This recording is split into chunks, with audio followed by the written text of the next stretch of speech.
నమస్తే అండి. ఎలా ఉన్నారందరూ? బాగున్నారా? నేనైతే బాగున్నానండి. మీ అందరికీ అమ్మవారి ఆశీస్సులు ఎల్లప్పుడూ ఉండాలని కోరుకుంటూ రోజున ఒక మంచి అద్భుతమైన ఒక సిద్ధి పరిహారాన్ని తెలుసుకోబోతున్నాం. ఇంతకీ ఈ పరిహారాన్ని ఎవరు చేసుకోవాలి, ఎలాంటి సమస్యలను వారు చేసుకోవాలి, ఏ విధంగా చేయాలి, ఇవన్నీ కూడా చెప్తానండి. పరిహారాన్ని ధన సమస్యలతోనూ ఆర్థిక సమస్యలతోనూ ఇలా ఇబ్బంది పడేవారు ఈ పరిహారాన్ని చేసుకోవాలి. అలానే కుటుంబ సభ్యుల మధ్యన గొడవలు, సమస్యలు అలాంటివి ఉంటే వాటి నుంచి మీరు బయటపడతారు.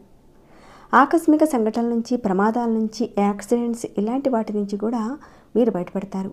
దీనివల్ల ఏంటంటే హాస్పిటలైజేషన్ అవ్వడము, డబ్బులు ఖర్చు అవ్వడము, ఇంకా దానివల్ల ఆర్థికంగా ఇబ్బందులు గురి కావడం అనేవి ఇలాంటివి జరుగుతూ ఉంటాయి చాలామందిలో. ఇలాంటి సమస్యల నుంచి బయటపడటమే కాకుండా మానసికమైన ప్రశాంతత కూడా మీకు లభిస్తుంది. ఈ పరిహారం చేసుకుంటే మీ మనసులో ఉన్న ఎలాంటి కోరికైనా సరే అది నెరవేరుతుంది. ఆ కోరిక నెరవేరడానికి మార్గాలను చూపిస్తుంది. ఈ పరిహారాన్ని ఆడవారైనా మగవారైనా చేయొచ్చు. కానీ ఆడవారు నెలసరి సమయంలో ఉన్నప్పుడు పొరపాటును కూడా చేయకండి. ఇక మిగతా ఇంట్లో కుటుంబ సభ్యుల వారు ఎవరైనా చేసుకోవచ్చు, కానీ మీరు నెలసరిలో ఉన్నప్పుడు మాత్రం చేయకండి. ఇంకా గర్భిణీ స్త్రీలు కూడా ఈ పరిహారాన్ని చేయకూడదండి. నియమాలైతే ఇవి. ఈ పరిహారాన్ని అయితే మనం మంగళవారం రోజున చేసుకోవాలి. మరి ఎలా చేయాలి ఏంటనేది చెప్తాను. చాలామంది సమస్యల గురించి అడుగుతున్నారు కదండి. మీరు ఒకసారి ఛానల్లోకి వెళ్ళి చూడండి. మీకున్న సమస్య ఏదైతే ఉందో ఒకసారి చూడండి. మీరు చేయగలిగితే చేయండి. అక్కడ చెప్పిన పదార్థము, సమయము అన్నీ కుదిరితే తప్పకుండా చేయండి. మంచి ఫలితాన్ని పొందుతారు మీరు పరిహారాన్ని మొదలుపెట్టిన తర్వాత సగం చేసి మాత్రం వదలకండి. పూర్తిగా చేయడానికి ప్రయత్నించండి.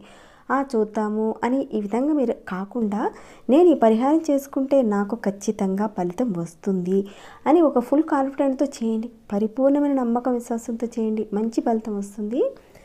ఇక ఈ పరిహారానికి కావాల్సింది మనకి ఒక రావి ఆకు కానీ, లేదంటే ఒక మారేడాకు కానీ, లేదంటే ఒక తమలపాకు కానీ తీసుకోండి. వీటిల్లో ఏదైనా సరే ఈ పరిహారానికి వాడుకోవచ్చండి. అలానే కాస్త గంధం తీసుకోండి, కొద్దిగా బియ్యం కూడా తీసుకోండి. ఇక ఈ పరిహారాన్ని మీరు ఉదయం 6 గంటల నుంచి 12 గంటల లోపుగా చేయాలి. చెప్పుకున్నట్లుగా మంగళవారం రోజున ఉదయం 6 నుంచి మధ్యాహ్నం 12 గంటల లోపుగా చేసుకోవచ్చండి. ఈ పరిహారాన్ని మీరు మీ పూజ గదిలోనే చేసుకోవాలి. ఇక పరిహారాన్ని ఎలా చేయాలనేది తెలుసుకునే ముందుగా ఒక చిన్న రిక్వెస్ట్ అండి. వీడియోకి ఇంకా లైక్ ఇవ్వని వారు ఉంటే ఒక లైక్ ఇవ్వండి. మీ లైక్స్ అనేవి చాలా ఇంపార్టెంట్ అండి మన ఛానల్కి. ఇంకా సబ్స్క్రైబ్ కానివారు మన ఛానల్కి సబ్స్క్రైబ్ చేసుకుని ప్రతిరోజు నోటిఫికేషన్ వచ్చేలా ఆల్ అనే ఆప్షన్ ట్యాప్ చేసి పెట్టుకోండి. ఇలాంటి సమస్యలు ఉన్న వారికి ఎవరైనా ఉంటే కుదిరితే షేర్ చేయండి. ఈ వీడియోని పూర్తిగా చూడండి. ఎక్కడ ఏ పాయింట్ మిస్ కాకుండా చూడండి. అప్పుడే చక్కగా పరిహారాన్ని చేసుకోగలుగుతారు.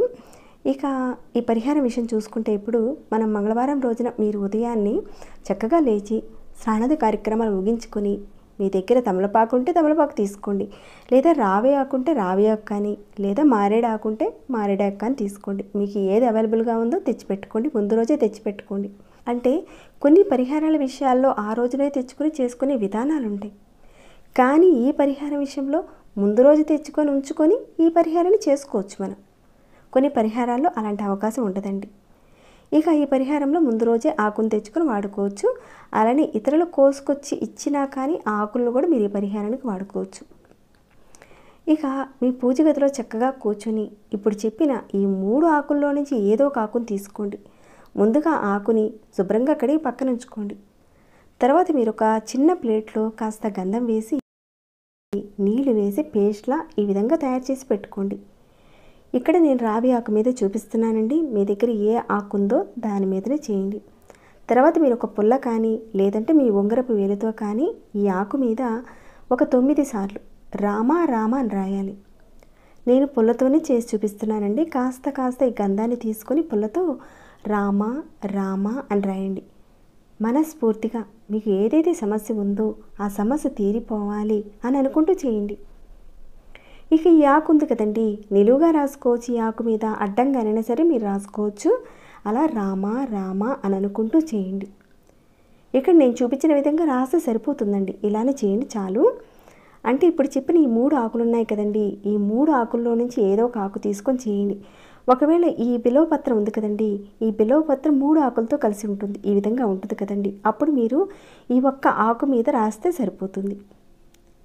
ఈ 2 ఆకుల మీద రాయనవసరం లేదండి.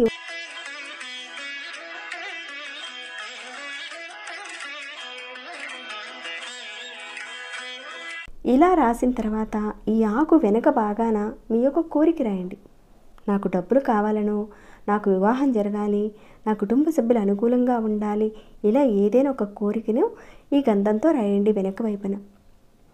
ఇలా మీ కోరిక రాసేశారు. మీ ఇష్టదైవానికి కూడా చెప్పుకోండి, నమస్కారం చేసుకోండి. తర్వాత ఒక 9 బియ్యపు గింజల్ని ఈ ఆకు మీద పెట్టండి. ఇలా అయిపోయింది కదండి. తర్వాత మీరు దేవుడికి ఆవు నెయ్యితో దీపారాధన చేసుకోండి. అంటే మీరు దీపారాధన చేయకముందే ఆకు మీద రాయడము ఇవన్నీ కూడా చేయాలి మీరు. తర్వాతనే మీరు ఆవు నెయ్యితో దీపారాధన చేసుకోవాలి. అంటే అది మీ ఇష్టదైవం కానివ్వండి, లక్ష్మీ అమ్మవారు కానివ్వండి, ఎవరైనా సరేనండి, మీరు ఇష్టపడే దేవుడి దగ్గర చేయండి, దీపారాధన చేయండి. ముందైతే మాత్రం దీపారాధన చేయకండి, ఇవన్నీ పెట్టిన తర్వాతనే చేయండి.